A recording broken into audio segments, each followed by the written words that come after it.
Tom. Good morning, Ryan. How are you? Awesome. Thank you so much for taking the time to chat today. It's an honor to have you on Blind Spots. This episode, we're really focused on trying to collect data from leaders, CEOs, board members who have had experience with win-loss, have operationalized win-loss programs internally to help drive strategic decisions. And in my humble opinion, there's no better person than you to be on this show, as you were our first client. And when we realized quickly that you reading all of the win-loss reports that we created back in the day of Demandware showed us like, hey, this is something that is not just for product marketers, but it's for leaders and boards and functional leaders. So thank you for opening our eyes to the possibilities that are win-loss today. Well, it was my pleasure, and it was tremendously beneficial to myself as CEO and to the company, as I'm sure we'll get into. So thank you for that too. Yeah, awesome. So let's just maybe start with an open question about your relationship with win-loss during your time at Demandware and even as a board member. Like, how have you leverage win-loss research to make decisions, to inform you in different areas? Can you maybe start with a high-level answer to that question? Yeah, sure. Certainly as CEO, where I could sort of dictate that it was important, as opposed to a board member where you kind of take what you get sometimes. It was always something that was extremely important, even before we formalized it with your firm. So I would insist on, when we had losses beyond a certain stage in the pipeline, that there was a loss review. And, we did that, well, for a number of reasons. One is to make sure that everyone understood that once something got past a certain point in the pipeline and we thought we were going to win and we lost, that was a big deal. We either forecasted incorrectly or something went wrong. And from that kind of information, we could learn weaknesses of our product. We could learn, problems in our sales execution. We could learn about emerging competitors, learn about our pricing, all kinds of things that affected important decisions as we were scaling up the business. So, once again, even before we formalized it, we were insisting that we get that information for every deal. Sometimes it was a little bit like pulling teeth because salespeople don't like to revisit ones that they lost. But we did try to have the discipline to do that pretty regularly. And just out of curiosity, I'm sure you got the salesperson's perspective on what happened in the deal, and now you have the buyer's perspective, based on maybe you're collecting the data or we're collecting the data for you. How big of a gap did you see between, the buyer's perspective and the seller's perspective? Well, we didn't know the buyer's perspective until we hired your firm, but before that, we knew our sales rep's perspective and his perspective on the buyer, which right, was, of course, that he's accurately representing the buyer's perspective. So, once I would say, as we got the sort of, I would call the objective information from your firm, the third party information, it wasn't so much that it was dramatic like night and day with a sales rep, but there was a lot more nuance and consistency from one deal to another where we could see things that, maybe the sales rep identified. Sales reps always often fall back on putting too much of the cause on things that are easy to blame. Right. Product feature or pricing, or price is too high and the competitor was cheaper. And sometimes those things were substantiated as major reasons. But often there were other reasons, that we weren't properly responsive, or the competitor had a relationship with somebody higher in the organization or something like that were less likely to come through in the sales rep's own assessment of the loss. Yeah, it's interesting because we do see there's those situations where they're spot on. The seller knows exactly what happened. We can align that with what the buyer's telling us. And then vice versa, there's are the big gaps. But I think what the sellers often skip over in those post-mortem discussions with the buyer is really like getting deep into the competitive intelligence aspect. Yeah. They might ask questions like, well, why didn't you choose us? What was it, a product thing? Was it pricing? but that opportunity to go deeper into collecting competitive intelligence about your primary competitors, products, pricing, sales approach seems to get missed a little bit when the seller's doing the research Yes, themselves. I would agree. Mm-hmm. Yeah.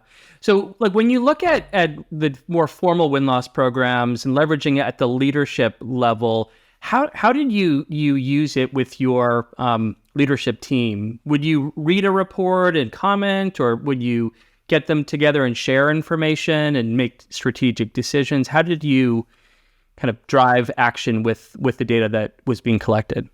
So there were a couple different ways. I mean, I personally would read all the win-loss reports. I mean, we were, by the time we were acquired, a $300 million company, but we were also selling large deals. So it wasn't like there were hundreds of reports. There were, I forget, tens per quarter, Right.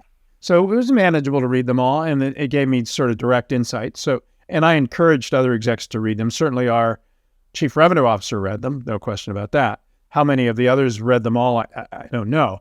But the other thing we would do, which would bring in the whole executive team, is in our quarterly business reviews as an executive team, we'd have the marketing person who's responsible for sourcing the reports come in and do a summary of the win-loss reports for the quarter, the key findings, the especially focused on new developments. We also had a section in our quarterly business report that was a quarterly business review that was specifically around the competition and how the competition's doing. And that would be not explicitly win-loss, but the win-loss would feed into the competitive information we were reviewing on a quarterly basis. So in that way, the entire team was, having sort of the benefit of a discussion and thinking about the win-loss information at the same time. And then on the competitive piece, what other data sources did you tend to pull on, or did the marketing team tend to pull on to be able to present an update on the competitive landscape? Do you recall? Yes. So there'd be the influencers in the market, like the systems integrators who are out there in the market. There would be qualitative information from the sales reps and sales leaders and, regional directors out in the field. There would be information from people we hired. If we hired somebody from a competitor, we'd, obviously pick their brain as much as possible about what was going on at the competitor. And then there'd be the analysts, the Gartners and others like that, who would be, you'd get their perspective. I mean, once again, no one of those sources, including the analysts, would give you the truth, whatever the truth was, because they all had both their own perspectives and their own agendas. But you would sort of try to synthesize all that information. Those were some of the major sources. Plus, I should say, press releases and that type of thing.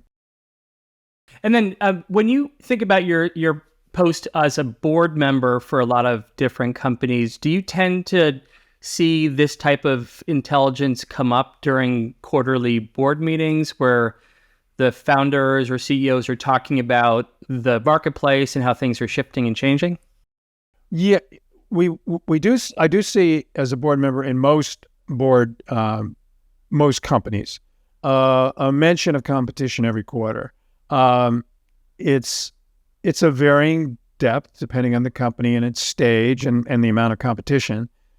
And it's not always, we don't always get loss information. I mean, I push for that depending on the situation to find out about key losses and what happened. But that doesn't always come up to the board level. Potentially management doesn't have it, or potentially it's considered too detailed sometimes for the board.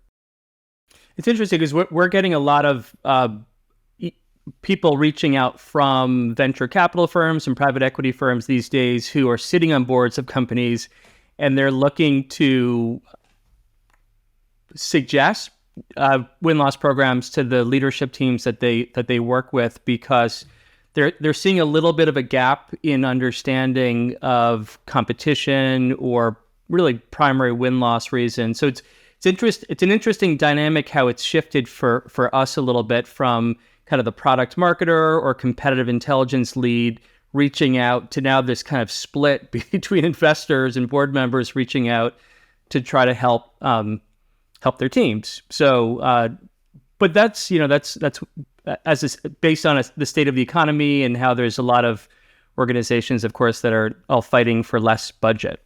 Well, and investors' suggestions have more weight than necessarily That's right. a member's suggestion.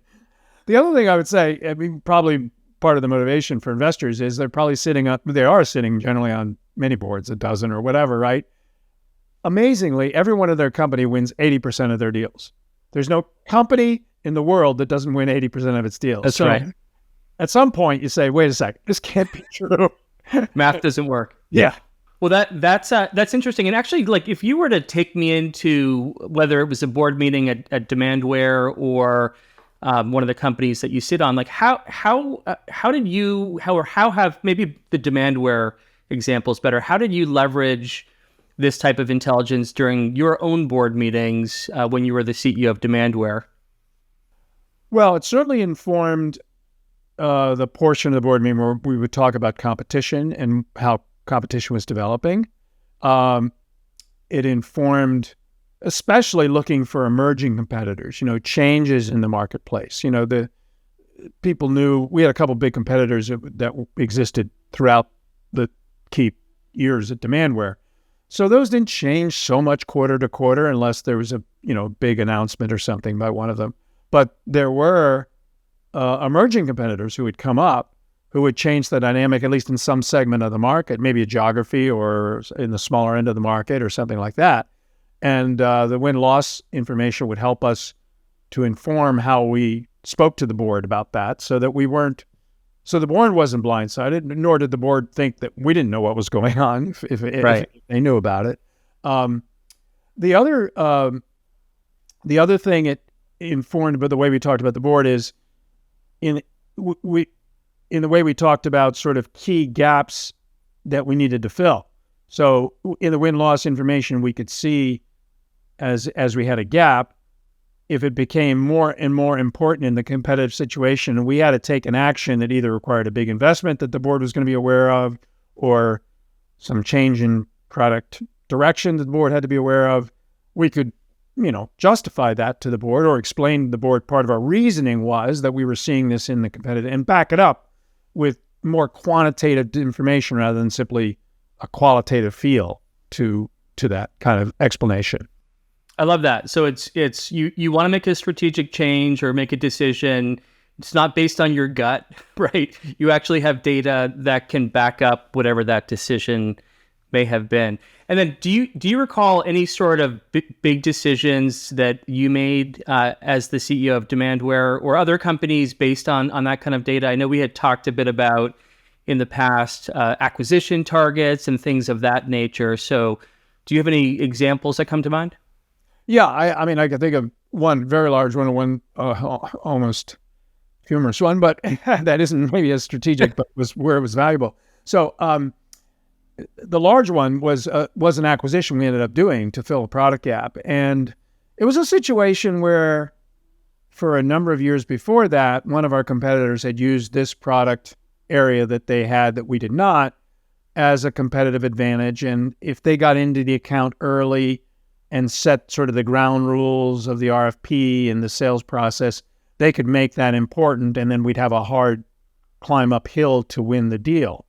And the sales rep didn't blame the loss on the fact that we didn't have that, which in some level was true. You could also blame it on the fact that we weren't in the deal early enough to influence the criteria. But what we saw with the win-loss, third-party win-loss information, is we saw the number of times that was happening increasing. We saw, even when we were in early, it was still becoming more important. And we saw that other competitors were kind of leveraging the same thing against us. So we determined it was having a bigger impact on lost sales than we previously had, and that it merited the strategic acquisition of a company that had a product in that space to fill the gap. And that was certainly a situation that, we might have gotten there eventually, but having the confidence from the sort of, I describe it as quantitative data about what was happening versus simply hearing sales reps saying they lost deals because of it certainly probably made it happen faster and happen with more confidence than it would have otherwise.